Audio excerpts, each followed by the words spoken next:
I know I'm not wearing a dry robe or compression socks, but I assure you I am a triathlete. And so will some of you be actually tomorrow. This time tomorrow, you'll be smackers. That's cool, isn't it? Give yourself a round of applause for that. Let's start with that. It's going to be loads of round of applause because it gives me a chance to think about what I'm going to say next. My name's James. I've just got back from a very hot, very sunny, very lovely Bristol Triathlon beginners briefing, and it's just dawned on me that there I am giving out all these top tips. Make sure you do this, make sure you do that, and I actually haven't spent any time getting ready for this race myself in any way, shape or form. It's because I'm not really sort of set up to do a try, but I'm going to have fun. I'm going to do the sprint and I'm going to do it on the TT bike, which means I'm going to have to spend a bit of time just, well, getting everything ready. Race numbers, going to find a race belt, try bike shoes, all that stuff. Anyway, I better get on with it.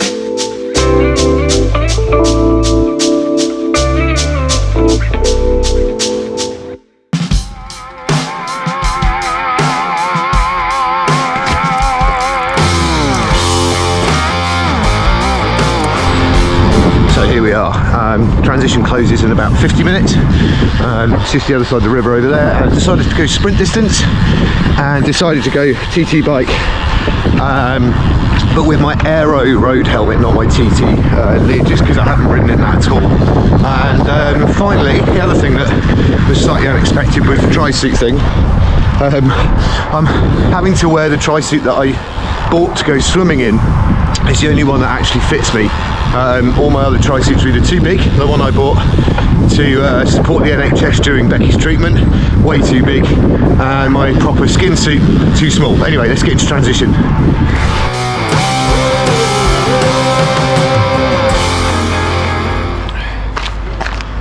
So we'll just have to see how a cheap 20 quid, 25 quid, 30 quid, I can't remember, tri-suit performs today and how comfortable it is. But they say nothing new on race day. Well, there's a lot of new things to do.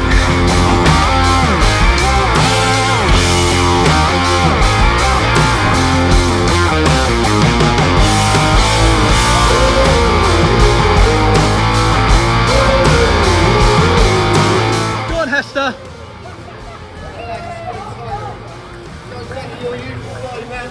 Wow. Nail it, mate. I believe in you. Okay.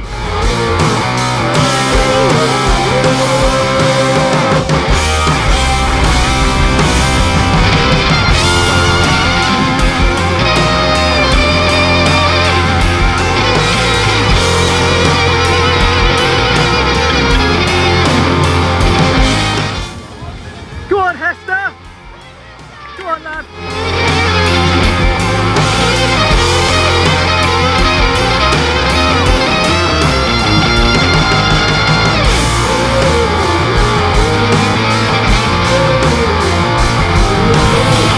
Well done, James. Well done. You've got a lovely day.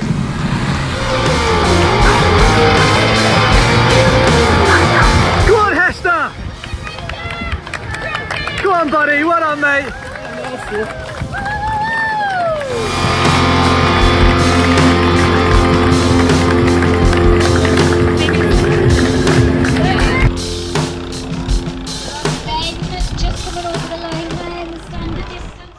So a bit of a race recap. I've had a shower, got the sunblock off. Let's have a look at some of the things that happened. Well, first of all, pretty prescient having mentioned the tri-suit at the beginning. In transition, doing the zip up, I had to put my heart rate strap on, and as you can see from this picture, I had a slight issue with the zip. The zip quality on this tri-suit is not great. It came off in my hands. And then I had to, as I've said in another video before, I'm pretty practical, I had to proper MacGyver a solution to this using my chain tool and the screwdriver from my multi-tool, prised it open and used the chain breaker tool to clamp it back down, and it worked. So no issues with that. And in fact, if I'm honest with you, apart from the ridiculously baggy shoulders on the tri-suit, it was actually really super comfortable. Not bad for something that costs a few quid. And the race itself was a joy. The water temperature was great. I kind of enjoyed the swim. Whenever I'm actually swim fit, I get to the point in the swim where I get exhausted. I'm going flat out. I know my form. I'm thinking about all those things. my arms start to get tired, my shoulders start to get tired, and I have to just sit back. It didn't happen yesterday, probably because I was swimming really slow, but I did feel really strong. And again, it's probably because of the S&C stuff. I stopped for a couple of seconds to say hi to my friend Jenny, who is one of the water marshals, and a massive thanks to all the safety team in the water yesterday. They did a great job. And then in his transition, no problems there, out on the bike. Really enjoyed the bike, minimal wind, and everyone was riding really well, actually, I have to say. And second lap, I took it upon myself, as I always do it, particularly at Bristol, to have a quick chat to, well, you know, to say hello really to the other competitors. On the race numbers, they have their names, and I always think it's a really nice thing as you're going past people just to say, you know, you're doing great, keep your elbows in, keep pedaling, you're doing really well. And say hello to people on the way, and I really enjoyed it. I felt really strong on the bike, and I would hope that I do after all these miles, the last couple of years of focus on the bike. And then the run, honestly, I actually enjoyed the run. I took it very steady to begin with. I was running at 5:10s on the way out, and I just wanted to take it easy. I did on the bike as well. I rode something like 230 to 35 watts, something like that, which I know is way below my FTP. I could have probably easily whacked another 20-30 watts on top of that. I didn't want to blow my legs up for the run, because I've done 0 brick sessions or anything, so I just didn't know how my body was going to react to it, putting all three things together. So as a result, I went out on the run relatively conservatively, ran sort of 5:10s, and then got to the turnaround point and thought, okay, let's see what I've got, and kind of ran a bit faster. But I don't know if anyone else finds this at Bristol, but running under the bridge, the old Garmin GPS is all over the shop. You really can't tell pace. You have to go completely on feel. I found the run short, and I ended up with a fairly fast run time, but it obviously wasn't 5k, but I ran around about 5-minute kilometers, which I was really pleased with. I was going to be happy with anything under 26. As a result, it was actually much nearer a 25-minute 5k, 21 minutes as it transpires with the distance that we actually ran yesterday. So, organisation was great. Supporters, can't say a massive thanks enough to Dave and Jules and Tim and Debbie and Chris and Eve, and all the other people that were down there shouting, and filmed all that race footage that you saw, which is really, really kind of them, and sent them over, which is, yeah, just awesome. Brilliant atmosphere, well organised, great race, still my favourite race of all time. But that isn't where the video ends, because I had a message from JB from the Tri Club, who was putting together a thing about people that raced yesterday, and he said, did you race yesterday, because your results aren't showing? And I didn't even look at the results, and I'm not, it looks as if I didn't start, but you can see from the video footage I definitely raced yesterday. So JB is a data analyst for the nuclear industry. He basically makes sure that nuclear power plants don't blow up. He knows a little bit about data and numbers, so he crunched a few numbers, and it turns out, by the looks of things, like I might have come 21st out of 300 odd people that competed. It looks like I might have come 5th in my age group, 16th male, something like that. A big surprise.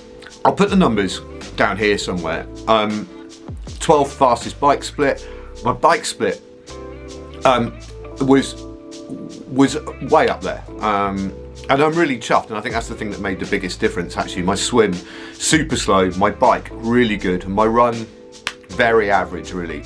But it seems like yesterday it all kind of came together.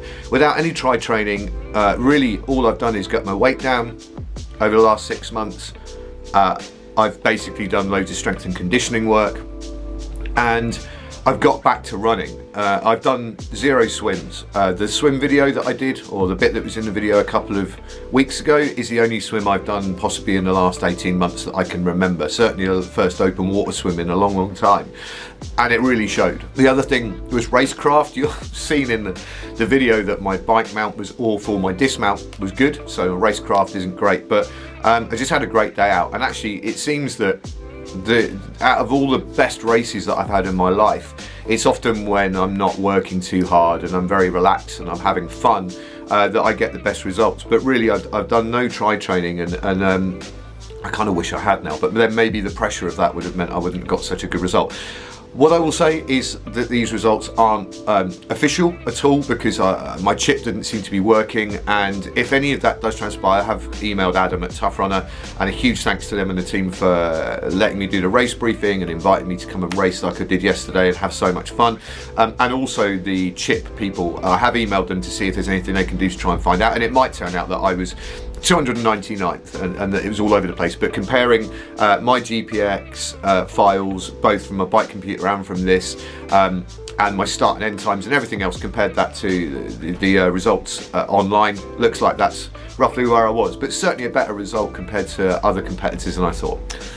That's the end of this video. If I do get any more information about it, I'm going to dig into it a little bit more, because it would be interesting to see how I stacked up against other people, but for now that'll do. I think yet again, Bristol still the main reason I started the channel, and will remain the main reason why I started the channel. Now I've got a real dilemma to know whether to go sprint or Olympic next year, because I wonder how much better I could get at the sprint distance if that is the correct result. However, the Olympic is so much more challenging, and people in my age group seem to get stuck into that a lot more than they do the sprint distance, because I think that top end goes, doesn't it? Anyway, we'll see. Thank you for watching. If you were at the race yesterday, well done. If I shouted at you on the bike, good work. And until the next video, don't forget to subscribe, hit the thumbs up, leave a comment if you raced yesterday or you're planning on racing next year, and I will see you on the next video. Take good care of yourselves.